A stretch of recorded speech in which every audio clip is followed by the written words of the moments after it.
Hi Questers, and welcome to this week's episode of the Weekly Wrap-Up, the show where we talk about the latest Oculus Quest news and updates from the past week. This week we had a few new game releases as well as some updates on popular Quest games. But first, this week saw the announcement that Altspacevr will be making its official release on the Quest on September 12th. Altspacevr is another social VR experience put out by Microsoft, and it has been available through sideloading for a while, but it'll get an official Quest release in a couple of weeks. We also received a couple of game updates this week on the Quest. Beat Saber has added an update that they tout as one of the biggest updates since the release.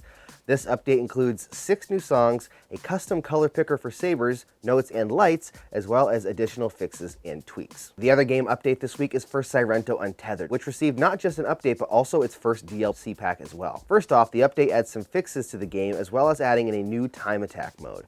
The DLC, titled the Introspective Damage Pack and priced at $2.99, includes one new level called the Sanctuary, as well as the new Disintegrator weapon. It was also announced that a brand new free level will be releasing for everyone in mid-September, as well as another DLC pack by the end of the month.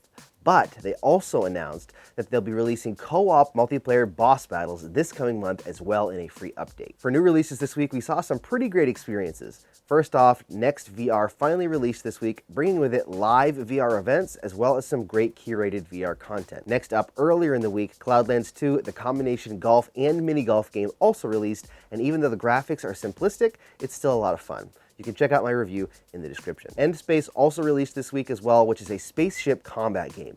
You can find my review for that game in the description as well. Another experience that released this week was Sculpture VR, the modeling and sculpting app that includes multiplayer.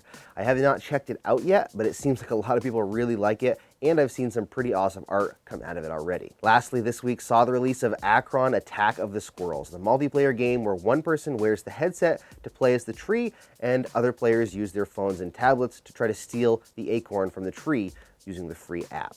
I just got the game a couple of days ago, and I have to say it is a lot of fun.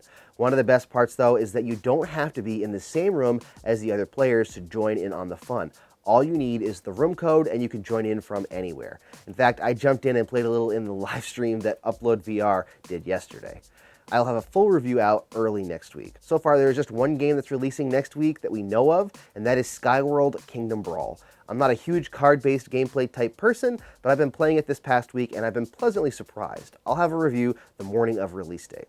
That's all I've got for you this week. Did I miss anything? Let me know in the comments. For more Oculus Quest content, check out my other videos here and here. And as always, if you enjoyed this video, please give it a thumbs up and subscribe for more Oculus Quest content on BMF. I'll see you next week, and happy questing.